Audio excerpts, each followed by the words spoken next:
Hello everyone, welcome to my our channel experience with math. কেমন আছে সকলে? আশা করছি সকলে খুব ভালো আছে। তো চলো আজকের ক্লাস শুরু করা এক। তো ফ্রেন্ড, আজকে আমরা ক্লাস 5 সুব্রত দত্ত নিয়ে অনুশীলনী 4 নিয়ে আলোচনা করব। তো আগের ক্লাসে আমরা তোমাদের 20 পর্যন্ত অঙ্কগুলোকে সলভ করিয়েছিলাম। তো আজকে আমরা 21 থেকে অঙ্কগুলোকে স্টার্ট করব। তো প্রথমে বুঝতে হবে, দেখো, ধরো তোমরা আগের ক্লাসগুলো করোনি, তো এই ক্লাসটা এসেছো দেখতে, কিন্তু বুঝতে অসুবিধা হবে। তার জন্য বলছি কি, আগের ক্লাসগুলো তোমরা অবশ্যই দেখে নেবে। তো দেখার জন্য কি করতে হবে, ডেসক্রিপশন বক্সে চলে যাও, সেখানে লিঙ্ক দেওয়া আছে, অথবা দেখো আই বাটনে যাও, ওখানে গিয়ে ক্লিক করো, সেখান থেকে গিয়ে কিন্তু ক্লাসগুলো করে নিতে পারবে। ঠিক আছে? তো চলো আজকের ক্লাস শুরু করা যাক। তো আজকে শুরু করব তোমাদের 21, ঠিক আছে, মানে তোমাদের বইয়ের অনুশীলনী 4-এর 21-এর অঙ্ক থেকে। তো 21-এর অঙ্কটা তোমাদের এই চ্যাপ্টারের মানে অনুশীলনী 4-এর সব থেকে ইম্পর্টেন্ট অঙ্ক আমার বলে মনে হয়েছে। তোমরা করো, বুঝতে পারবে, খুব সুন্দর একটি অঙ্ক। ঠিক আছে, একটু বুঝে করতে হবে, তাহলেই কিন্তু পারবে। তো প্রথমে হচ্ছে অঙ্কটা আমি পড়ে শোনাচ্ছি কি বলছে। দেখো, বলছে এক ব্যক্তি প্রতি মাসে 4,500 টাকা হিসেবে 7 মাস খরচ করে কিছু টাকা ধার করেন। এরপর প্রতি মাসে 4,200 টাকা হিসেবে 5 মাস খরচ করে সেই ধার পরিশোধ করেন। তাহলে ওই ব্যক্তির মাসিক আয় কত নির্ণয় করতে হবে। আচ্ছা, তার আগে একটা ব্যাপার আমরা বুঝে নিই, যে কখন আমাদের ধার হয় আর কখন আমরা ধার শোধ করি, বা আমরা কখন সঞ্চয় করি টাকা, এই ব্যাপারটা একটু বুঝে নিই প্রথমে। দেখো, ধরো তুমি মাসে, ধরে নাও তুমি মাসে 100 টাকা ইনকাম করো। ক টাকা ইনকাম করো? 100 টাকা ইনকাম করো, মানে কি আয়, এটা তোমার হচ্ছে কি আয়। আয় করো কত টাকা? 100 টাকা। তার মধ্যে তুমি খরচ করছো, খরচ খরচ বা ব্যয় বলতে পারো, যা কিছু খরচ করো, ধরো 105 টাকা। ক টাকা? 105 টাকা। তাহলে তুমি ভালো করে বোঝো, যখন তুমি 100 টাকা আয় করছো, খরচ করছো বা ব্যয় করছো 105 টাকা, তখন তো তোমার কি হবে? ধার হবে না সঞ্চয় হবে? অবশ্যই তোমার ধার হবে, কারণ তুমি 100 টাকা ইনকাম করে 105 টাকা মানে আয়ের থেকে বেশি যখন ব্যয় করছো, তখন তোমাকে বাজার থেকে হচ্ছে 5 টাকা ধার নিতে হবে, তবেই তো হবে। তো তাই তো, 105 টাকা ব্যয়, তাহলে তোমার এখানে কি হয়ে যাচ্ছে? ধার হয়ে যাচ্ছে। তোমার হচ্ছে ধার। ধার কত হয়ে যাচ্ছে? তাহলে ধারটা আমরা পাচ্ছি কি করে? 105 থেকে 100 টাকা, যদি এই 105 থেকে 100 বিয়োগ করলে তাহলে 5 টাকা হচ্ছে, তাহলে 5 টাকা তোমার ধার হয়ে যাচ্ছে। ঠিক আছে, এই ব্যাপারটা বুঝতে পারলে কিনা বলো? তাহলে তুমি হচ্ছে 100 টাকা আয় করছিলে, খরচ হয়ে যাচ্ছে তোমার 105 টাকা, তাহলে তোমার হচ্ছে 5 টাকা ধার হয়ে যাচ্ছে। তাহলে বোঝা গেল এই ব্যাপারটা? আচ্ছা, কখন তাহলে সঞ্চয় হবে, কখন আমরা টাকা সেভ করব, কখন? দেখো, ধরো তুমি 100 টাকায় আয় করছো, কিন্তু খরচ এখন এবার কত করছো? দ্বিতীয়বারে, এটা হচ্ছে প্রথম ক্ষেত্রে আমি বললাম, ধরো দ্বিতীয়বারে এখন খরচ তুমি করছো কত টাকা? 95 টাকা। কত টাকা? 95 টাকা। তাহলে যত টাকা আয় করছিলে তার থেকে কম টাকা তুমি খরচ করছো, তাহলে তোমার এখন কি হয়ে যাচ্ছে? ধার হবে না, তোমার এখন টাকা সঞ্চয় হয়ে যাচ্ছে। তোমার এখন কি হয়ে যাচ্ছে? টাকা সঞ্চয় হয়ে যাচ্ছে। ভালো করে দেখো, 5 টাকা সঞ্চয় হয়ে যাচ্ছে। সঞ্চয়,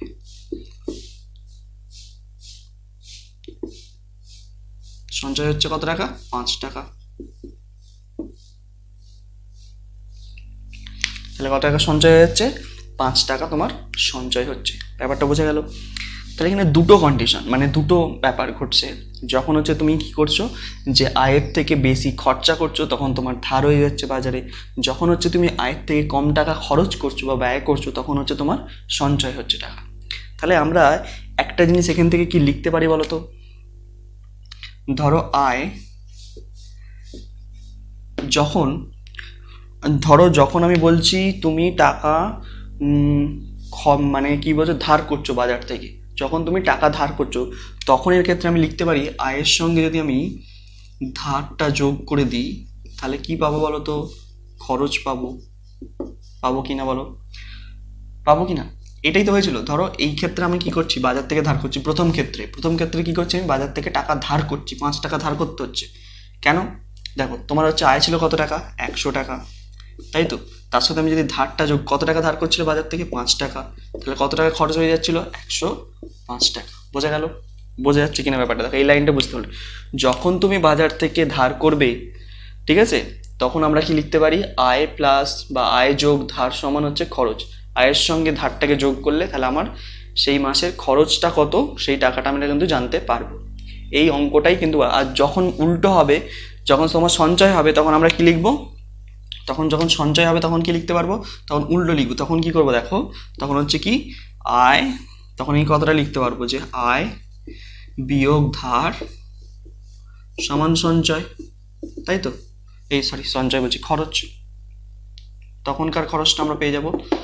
যখন হচ্ছে কি কোনো ব্যক্তি টাকা সঞ্চয় করবে, অর্থাৎ তখন কি হবে, ধরো এই ক্ষেত্রে আমি বোঝাচ্ছি দ্বিতীয় ক্ষেত্রে কত টাকা আয় হচ্ছিল, 100 টাকা আয় হচ্ছিল, ঠিক আছে? তার থেকে যদি আমি ধারটা বাদ দিয়ে দিই, কত টাকা ধার বাদ দিয়ে দিচ্ছি, 5 টাকা যদি ধার বাদ দিয়ে দিই, তাহলে খরচ কত দাঁড়াচ্ছে, তাহলে তোমার 95 টাকা। মিললো ব্যাপারটা? এই এই ব্যাপারটা বোঝা যাচ্ছে কিনা ভালো করে দেখো। তাহলে যখন হচ্ছে ধারটা আমি বাদ দিয়ে দিচ্ছি, তখন আমার এটা খরচটা, আমি সেই মাসের খরচটা পেয়ে যাচ্ছি, ঠিক আছে? তাহলে এই দুটো ঘটনা। যখন এইটা, তাহলে একটা জিনিস তোমরা এখান থেকে লিখে রাখতে পারো যে কি, যে কোনো ব্যক্তি যখন ধার করে তখন কিন্তু আমরা কি করব, আয়ের সঙ্গে হচ্ছে ধার যোগ করলে তাহলে এই মাসের খরচ পাবো। আর যখন কোনো ব্যক্তি সঞ্চয় করবে তখন কি করব, আয় থেকে যদি ধারটা বাদ দিয়ে দিই তাহলে সেই মাসের খরচটা পেয়ে যাব। তাহলে দুটো পয়েন্ট কিন্তু ভালো করে মাথায় রাখতে হবে, এইখানের ব্যাপারটা একটা, এই ব্যাপারটা একটা। ঠিক এখানে হচ্ছে কি, যখন ব্যক্তি, এই কথাটা লিখে রাখবে, যখন ব্যক্তি কি করছে, বাজার থেকে ধার করছে, বাজার থেকে ধার নিচ্ছে, ধার করছে, ঠিক আছে? যখন কোনো অঙ্কে বলা থাকবে যে ধার করছে কোথা থেকে, তখন কিন্তু আমরা এইভাবে লিখতে পারবো, আয়ের সঙ্গে যদি আমি ধারটা যোগ করে দিই তাহলে আমরা সেই মাসের খরচ পেয়ে যাবো, ঠিক আছে? আবার যখন কোনো ব্যক্তি যখন সঞ্চয় করছে, যখন ব্যক্তি সঞ্চয় করে, যখন ব্যক্তি সঞ্চয় করে, যখন ব্যক্তি সঞ্চয় করে তখন আমরা কি লিখতে পারবো, আয় থেকে যখন ধারটা বাদ দিয়ে দিই তাহলে সেই মাসের খরচ আমরা কিন্তু তখন পেয়ে যাব। এই হচ্ছে পুরোপুরি ব্যাপার। ক্লিয়ার? মনে থাকবে, যখন ধার করবে তখন হচ্ছে ধারটাকে যোগ করতে হবে, আর যখন হচ্ছে ধার করবে না মানে পরিশোধ করবে বা সঞ্চয় করবে তখন কিন্তু আমাকে ধারটাকে বিয়োগ করতে হবে, ঠিক আছে? ক্লিয়ার? এটা হলে মুছে দিলাম, এবার একটু বুঝে নেবে কিন্তু। ক্লিয়ার? তাহলে আমরা বইয়ের অঙ্কতে এবার ফিরে আসি, বইয়ের অঙ্কতে ফিরে আসি। কত অঙ্ক করব? 21-এর অঙ্ক, 21-এর অঙ্ক করব। তো ফটাফট যেগুলো বলছে সেই অনুযায়ী আমরা কাজ করব। দেখো কিভাবে করি। বলছে এক ব্যক্তি প্রতি মাসে 4,500 টাকা হিসেবে 7 মাস খরচ করে কিছু ধার করেন। দেখো কিছু ধার করেন কথাটা বলেছে, এই লাইনটার তলে আন্ডারলাইন দিয়ে রাখো তোমরা, তাহলে ব্যাপারটা মাথায় থাকবে। তাহলে 7 মাসে মোট কত টাকা খরচ করেন তিনি? প্রতি মাসে 4,500 টাকা করে। তাহলে 7 মাসে, তাহলে এক ব্যক্তি লিখবে যে ব্যক্তি 4,500 টাকাই বলেছেন, হ্যাঁ 4,500 টাকা করে 7 মাসে খরচ করে, 7 মাসে খরচ করে সমান 4,500 গুণ 7, এত টাকা। তার মানে এটা কত হবে, 0 0 4 7 এই 5 7 35-এর 5 হাতে থেকে 3, 4 7 28 7 31, তাহলে 31,500 টাকা, ঠিক আছে? এই ব্যাপারটা বোঝা গেল। আচ্ছা, আরেকটা লাইন আমি করে নিয়েছি, আরেক নিচের দেখো বলেছে কি, প্রতি মাসে 4,200 টাকা হিসেবে 5 মাস খরচ করে সেই মাসে ধার পরিশোধ করেন। তাহলে ব্যক্তি 4,200 টাকা করে কত মাসে, 5 মাসে, 5 মাসে কত খরচ করেন তিনি, 4,200 গুণ 5 মানে কত, টাকাটা আমি বার করে নিচ্ছি এখানে। টাকাটা হবে তাহলে কত, 0 0 5 2 10 0 হাতে থাকে 1, হাতে থাকে 1 5 20 আর 21, 21,000 টাকা, এত টাকা, ঠিক আছে? এই দুটো ব্যাপার আমরা করে নিলাম, যে প্রতি মাসে বলেছে 7 মাসে কত টাকা খরচ, 5 মাসে কত টাকা খরচটা আমি টাকাটা বার করে নিলাম। এবার হচ্ছে আসল কাজ, দেখো। তো প্রথম ক্ষেত্রে কি বলেছে, 7 মাস খরচ করে কিছু টাকা ধার করেন। তাহলে আমরা কি লিখতে পারবো, যে 7 মাসে ব্যক্তির 7 মাসের আয় প্লাস ধার সমান 7 মাসের খরচ। এই কথাটা আমরা লিখতে পারি কিনা, আমি ঠিক আগের অঙ্ক মানে আগের যে মানে ব্যাপারটা বোঝালাম সেই অনুযায়ী কিন্তু এই কথাটা লিখলাম। যে দেখো এখানে লেখা আছে যখন ধার করেন, যখন ব্যক্তি ধার করবে বলবে তখন কি করতে হবে, আয়ের সঙ্গে ধারটাকে আমরা যোগ করতে হবে, তবে আমরা সেই মাসের খরচ বা যত মাস বলবে এটা কিন্তু 7 মাসের খরচ আমরা পেয়ে যাবো এখানে, ঠিক আছে? আর তাহলে 7 মাসে আয় কত টাকা, খরচ কত টাকা, ঠিক আছে। তো 7 মাসে খরচ, তাহলে খরচটা আমি আর এখানে লিখছি না, তো 7 মাসে খরচ করে কত টাকা এখানে বার করে দিয়েছি আগে, তাহলে এই কথাটাই আমি এখানে খরচটার জায়গায় আমি বসিয়ে দিচ্ছি সংখ্যাটা, তাহলে 31,500 টাকা, ঠিক আছে হলো। তাহলে পরবর্তী লাইনে কি বলছে যে 4200 টাকা হিসেবে খরচ করেন প্রতি মাসে, 5 মাসে, প্রতি মাসে খরচ করে মোট 5 মাসে খরচ করেন, ঠিক আছে। ওই টাকাটা খরচ করে সে ধার পরিশোধ করে, ধার পরিশোধ করে মানে সঞ্চয় করছে বা ধার পরিশোধ করছে, তখন সেই ক্ষেত্রে আমরা কি লিখবো যে 5 মাসের আয়, 5 মাসের আয় বিয়োগ ধার সমান কত টাকা মোট, এই যে 21,000 টাকা, 21,000 টাকা, ঠিক আছে। লাইন টেনে দিলাম। আমাকে জিজ্ঞেস করছো ওই ব্যক্তির মাসিক আয় কত, মানে মাসে কত টাকা আয় করেন সেটা বার করতে হবে। এবার এখানটা একটু বোঝো, এখানটা বোঝো, দেখো এখানে কি করবো এবার কাজটা, দেখো ধার, এখানে একটা ধারের আগের চিহ্ন যোগ আছে, এখানে ধারের আগের চিহ্ন বিয়োগ আছে। যখন এরকম ধরনের থাকবে +7 -7, তখন আমরা কি লিখতে পারবো, +7 -7 থাকলে আমরা এটা কি শূন্য হয়ে যাবে কেটে গিয়ে, মানে কেটে যাবে ব্যাপারটা, ঠিক আছে। মানে একই জিনিস আলাদা চিহ্ন থাকলে আমরা সেটাকে কেটে দিই, ঠিক আছে। তো যখন উঁচু ক্লাসে উঠবে ব্যাপারগুলো আরও ভালো বুঝতে পারবে, ঠিক আছে। যেহেতু তোমাদের এখন বীজগণিত নেই, তাহলে এটাকে আমরা কেটে দিলাম, হলো ধার যোগ ধার বিয়োগ ধারকে কেটে দিলাম।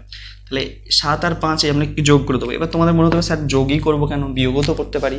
কারণ দেখো যার আগের চিহ্ন কিছু দেওয়া থাকে না, ধরে নিতে হয় যে যোগ চিহ্ন আছে, তাহলে এখানেও 5-এর আগে যোগ আছে, এরও 5-7-এর আগে যোগ আছে।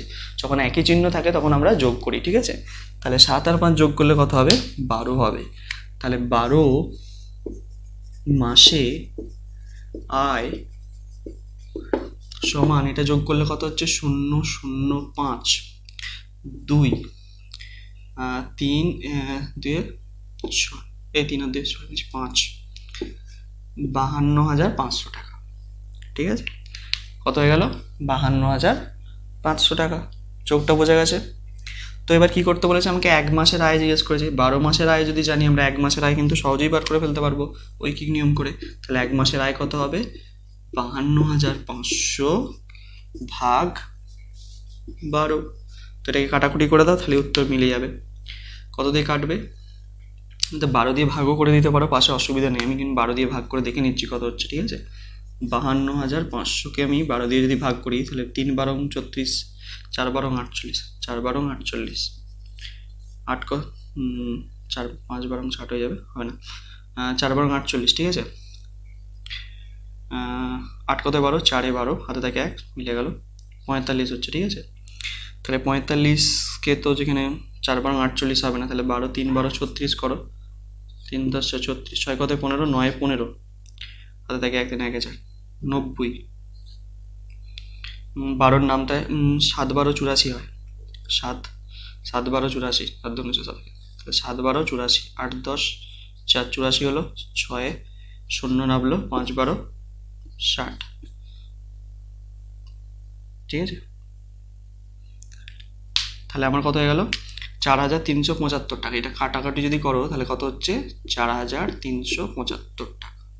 তাহলে তার মাসিক আয় কত, 4,375 টাকা। এই হচ্ছে আনসার। এইভাবে কিন্তু অঙ্কটাকে করতে হবে, খুব ইম্পর্টেন্ট অঙ্ক। আশা করছি বোঝা গেছে। যদি বোঝা না যায় অবশ্যই কমেন্ট সেকশানে এসে জানাতে পারো, ঠিক আছে। ক্লিয়ার, দেখে নাও একবার ভালো করে মন দিয়ে। যদি কোথাও না বোঝা যায় অবশ্যই কমেন্ট সেকশানে এসে তোমরা নির্দ্বিধায় জানাতে পারো। তো এর পরবর্তী অঙ্কটা মানে আসবো 22-এর অঙ্কটা। 22-এর অঙ্কটা ভিডিওটা পজ করো, পজ করে নিজেরা একবার চেষ্টা করো, ট্রাই করো, দেখো পারো কি না, ঠিক আছে। এই ধরনেরই অঙ্ক, এই ক্যাটাগরির সেম অঙ্কটা আশা করছি করতে পারবে তোমরা নিজেরা। এই দুটো অঙ্কই মানে 21 এবং 22 খুব খুব ইম্পর্টেন্ট অঙ্ক, ঠিক আছে। ভালো করে একটু বুঝে করলেই কিন্তু তোমরা পারবে, দেখো।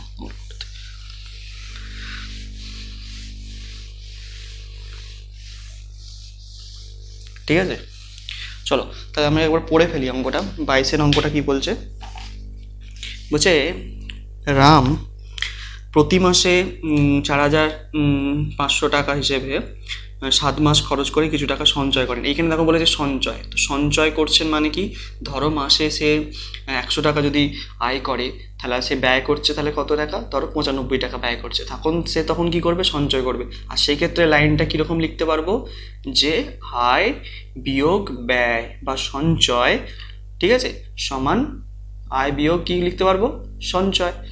সঞ্চয়টা সমান কত টাকা, সেটা হচ্ছে টাকা বেরোবে, খরচ বেরোবে সেই মাসে, ঠিক আছে, যেটা বেরোবে কি, খরচ। তাহলে তার প্রতি মাসে, এবার পরের লাইনটা কিন্তু ইম্পর্টেন্ট, তারপর সে প্রতি মাসে 5,700 টাকা হিসেবে খরচ করতে আরম্ভ করে, বছরের শেষে তার কোনো সঞ্চয় রইল না। মানে সে 7 মাস খরচ করেছে, 7 মাস খরচ করার পর তিনি কিছু সঞ্চয় করেছেন, তারপর আর কত মাস পড়ে রইল, টোটাল হচ্ছে 1 বছর হয় 12 মাসে, 12 মাসের পর 7 মাস চলে গেলে আর পড়ে থাকে কত, 5 মাস।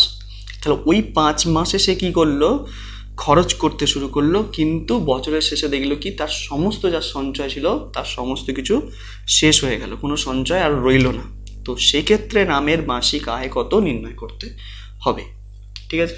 তো প্রথমে হচ্ছে দুটো কাজ আমি আগে যেমন করেছিলাম তেমন আগে করে নিই, যে 4500 টাকা হিসেবে 7 মাসে খরচ কত টাকা, এটা বার করে নেবো, ঠিক আছে। 4,500 টাকা হিসেবে 7 মাসে খরচ, 7 মাসে খরচ সমান কত, 4,500 গুণ 7, তার মানে কত হচ্ছে, এটা সেম সংখ্যা ছিল, 0 0 5 7 35 5 হাত 3 4 7 28 আর 3 31, 31,500, ঠিক আছে। তাহলে এত টাকা, 31,500 টাকা, ঠিক আছে। এবার দেখো প্রতি মাসে বলেছে 5,700 টাকা করে খরচ করে, তাহলে 5,700 টাকা হিসেবে 5 মাসে সে খরচ করে কত টাকা, 5,700 গুণ 5, এটা গুণ করলে কত হচ্ছে, 0 0 5 7 35 5 হাত 3 5 5 25 আর 3 28, ঠিক আছে। তাহলে 28,500 টাকা, ক্লিয়ার। এবার তাহলে আমি লাইনটা কিভাবে লিখবো, সে প্রথম লাইনটা তোমরা যেখানটা আন্ডারলাইন করবে, যে কিছু টাকা সে সঞ্চয় করে, কিছু টাকা সঞ্চয় করে মানে কি, সে বাজারে তার কিন্তু ধার হচ্ছে না, ঠিক আছে, তাহলে বাজারে সে তার কি ধার করছে না, সঞ্চয় হচ্ছে, ঠিক আছে। তাহলে লিখতে পারবো কি, 7 মাসের আয়, 7 মাসে আয় বিয়োগ সঞ্চয় সমান কত টাকা হবে, খরচ কত টাকা হবে, এই টাকাটা 31,500 টাকা, ঠিক আছে। তার পরবর্তীতে কি বলছে, যে কি 5 মাসে ধরে তিনি খরচ করেন, তাহলে 5 মাসের আয় যোগ সঞ্চয় সমান 28,500 টাকা। এই লাইনটা কিন্তু খুব ইম্পর্টেন্ট, এখানে ভালো করে বুঝতে হবে, কিন্তু না বুঝলে অঙ্কটাই কিন্তু মজা পাবে না কিছু, ভালো করে বোঝো দুটো লাইন। আমি আরেকবার বলছি তোমাদেরকে, এই যে দুটো জায়গা কিন্তু বোঝা ইম্পর্টেন্ট, যে কেন এখানে বিয়োগ দিলাম, কেন এখানে যোগ দিলাম। আমি আবার বলছি, কোনো ব্যক্তি মাসে 100 টাকা ইনকাম করছে বা আয় করছে, এত টাকা কি করছে, সে আয় করছে, ঠিক আছে। তার ব্যয় হচ্ছে মাসে ধরো 105 টাকা, কত টাকা, 105 টাকা। তাহলে সে কি করবে, ধার করবে না সঞ্চয় করবে, তাহলে বাজার থেকে সে কি করবে, ধার নিতে হবে তাকে, কত টাকা, 5 টাকা। তাহলে আমি যদি জিজ্ঞেস করি তার মাসিক তাহলে খরচ কত, তাহলে তার মাসিক খরচ কি করে আমি বার করব, মাসিক খরচ বার করতে গেলে কি করতে হবে আমাকে, মাসিক খরচ বার করতে গেলে কি করব আমরা, এখান থেকে ভালো করে বোঝো, তার যে টাকাটা আয় আছে, আয়ের সঙ্গে যখন আমরা কি করব, ধারটাকে যোগ করে দেবো, তখন আমরা কি পাবো, তার এটা খরচটা পাবো, ঠিক আছে, ব্যয়টা পাবো, এটাই তো খরচ, ঠিক আছে, ব্যয়কেই তো আমরা খরচ বলি, বোঝা গেল। তো সেই সেম অনুযায়ী তাহলে দেখো প্রথম মাসে সে কি করেছে, প্রথম মাসে সে কি করেছে, সে বাজার থেকে কি করেছে, ধার করে, মানে প্রথমে দেখো লেখাই আছে প্রথম লাইনটাতে, যে কি 7 মাস খরচ করে কিছু টাকা সঞ্চয় করেছে। তো প্রথম মাসে তাদের সঞ্চয় করেছে, তাহলে প্রথম মাসে যখন সঞ্চয় করেছে, যখন সঞ্চয় করে তখন কি হবে, তখন আমরা কি করব, বিয়োগ করব। কেন বলো তো, এখানে যোগ হয়েছে, এটা বিয়োগ হয়ে যাবে। দেখো ব্যাপারটা কিভাবে, ধরো উল্টো ঘটনাটা আমি বলে দিই আর একবার। যেটা হচ্ছে ধরো 100 টাকা আয় করেছে, আয় করছে 100 টাকা, ঠিক আছে, আয় করছে সে 100 টাকা। আর ব্যয় বা খরচ তার হয়ে যাচ্ছে মাসে হচ্ছে, আমি বলছি কি, সে খরচ করছে 95 টাকা, ঠিক আছে। তাহলে 95 টাকা, তাহলে তো সে সঞ্চয় করবেই। তাহলে তখন সে কি করবে, সঞ্চয় করবে। কত টাকা সঞ্চয় করবে, 5 টাকা সঞ্চয় করবে, তাই তো। তাহলে এই মাসটার ক্ষেত্রে তার হচ্ছে খরচ কত হবে বলো, তার খরচ কি করে, ব্যয়টা হচ্ছে 95, তাহলে আমরা কি লিখতে পারি, আয় বিয়োগ সঞ্চয় সমান হচ্ছে খরচ। দেখো আয় থেকে সঞ্চয়টা বিয়োগ করছি, সঞ্চয় 5 টাকা, বিয়োগ করলে খরচটা পেয়ে যাচ্ছি, মানে 95 টাকা। তো এই ঘটনাটাই তো আমি এইখানে লিখেছি, এইখানে, আর এই ঘটনাটা এইখানে লেখা আছে, ঠিক আছে। এই দুটো জিনিস, ঘটনা দুটো ভালো করে বুঝে নাও, তাহলেই কিন্তু পারবে অঙ্ক দুটো। ক্লিয়ার? সেম কন্ডিশন, এবার কি করব দেখো, আগের মতনই করে দেবো যেমনভাবে করলাম আমরা। এই সঞ্চয় সঞ্চয় কেটে যাচ্ছে, তাহলে আমরা কি লিখছি, যে 7 আর 5 12 মাসে আয়, 12 মাসে আয়।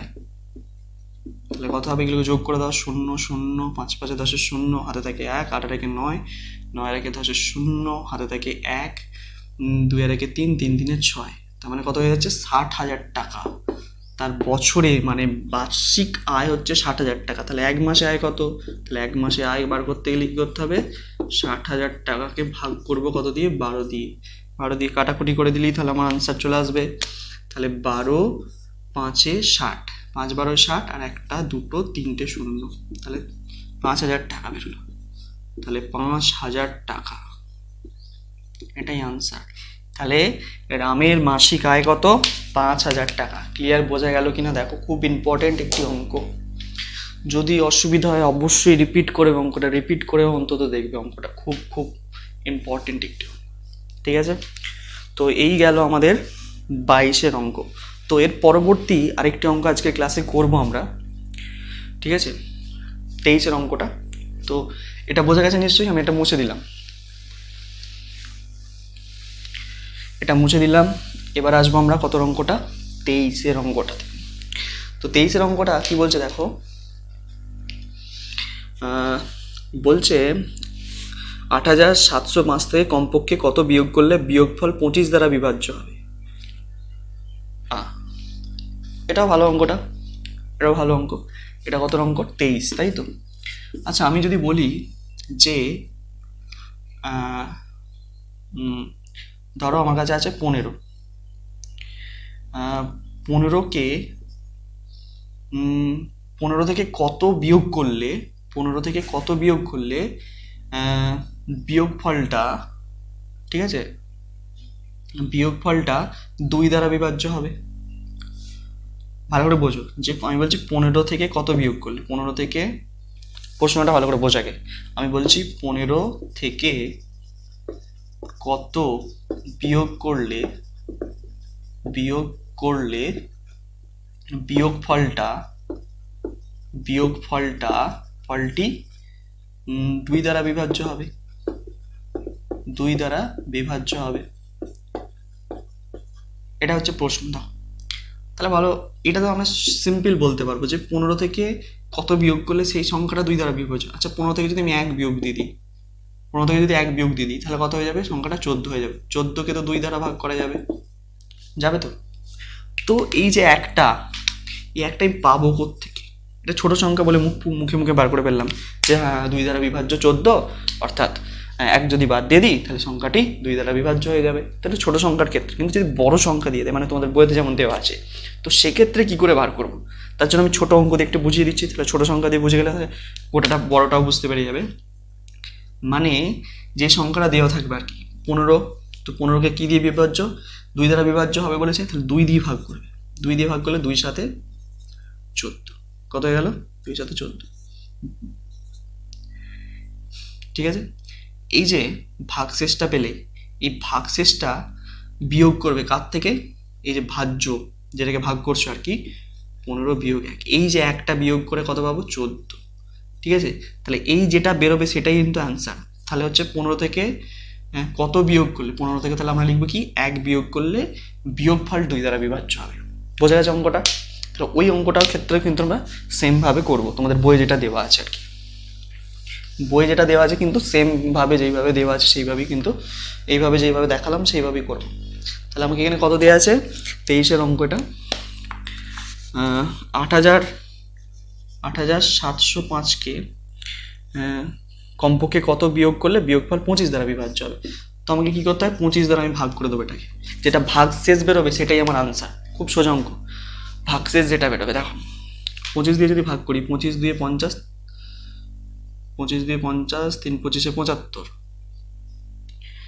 3 × 25 = 75, 4 × 25 = 100, 3 খাচ্ছি, 3 × 5 = 15, 5 × 6 = 7, 5 কত 7, 2 × 7, 7 কত 8, 1 8, 120 হচ্ছে। তাহলে 5 × 25 = 120, 4 × 25 = 100, 4 খাচ্ছি, 4 × 25 = 100। তাহলে 0 নামলো, 2 নামলো, ঠিক আছে, 20। তো 20কে তো ভাগ করা যাবে না, তাহলে 5টাকে নামিয়ে নিচ্ছি এখানে, ঠিক আছে। তো 5কে নামিয়ে নিয়েছি, তাহলে 8 খাচ্ছি, দেখো 8 × 25 = বোধহয় 200, 50 × 40 = 0, হাতে থাকে 4, 8 × 2 = 16, আর 4 = 20। তাহলে কত ভাগশেষ পাচ্ছি, 5 ভাগশেষ পাচ্ছি। তাহলে কমপক্ষে কত বিয়োগ করতে হবে, যদি এখানে 5টা না থাকতো, মানে 8,705-এর এই 5টা যদি না থাকতো, তাহলে সংখ্যাটা তো বিভাজ্য, মানে মিলে যেত 25 দিয়ে।